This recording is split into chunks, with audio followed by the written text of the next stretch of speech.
Baby ni bukan baby yang bukan. Yalah.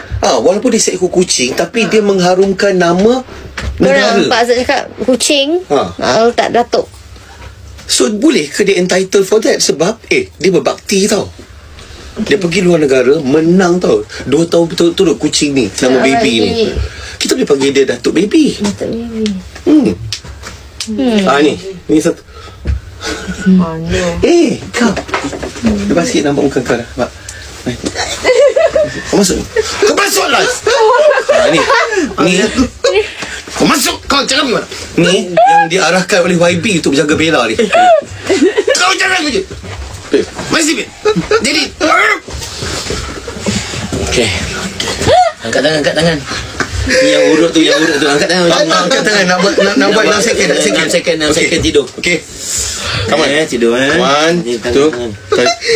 Kau tangan apa? Kan dia dah pegang kat peha ni. Dia pegang kat seluar ni. Kat seluar ni. Ni. Okay. Dia pegang kat sini. Bukanlah. Dia pegang kat sini. Okay. Faham? Okay. Buat tidur. 1, 2, 3. Tidur. 6 second. Gelap pula orang nak 6 second tidur. 6 second tu. Okay guys, itu adalah satu klinik terbaru yang dibuka. Dah pukul 9. Abah Jad. Okay, jangan lupa ke kedai Tabib Nabil. Tak boleh lah, ya Allah. Wow. Okay, bye. Okay. Sabar Nabil Ahmad. Nabil? Kau latest. Sabar. Jom. Aku tak boleh terlepas. Dan kita end thank you semua. Oksigen lagi Dan. Sekejap. Yalah, aku operate betul. Tapi Chang, kalau hang buat hari ni 3 operation, hang tahu kan bius hang tahap macam mana? Dia banyak lah.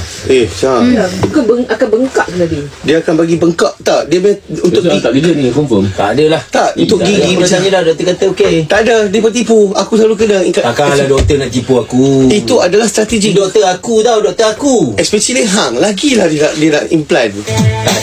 Kau bagi Malaysia memang family dah lama dah. So, ni kita. Ya, kepada semua apapun, terima kasih banyak kerana bersama dengan kami sepanjang tadi. Okey, ingat ya guys, buang yang keruh, ambil yang jernih. Kalau tak ada yang jernih, ambil balik yang keruh tu. Betul? Jangan. Apa yang keruh, biarkan yang keruh. Biar yang keruh. Okey. Jom. Tak payah keruh tolak belah sini. Sebabkan cerah di sini, keruh di sini ke? Wow, pijak lagi. Okay, thank you semua. Bye, Assalamualaikum.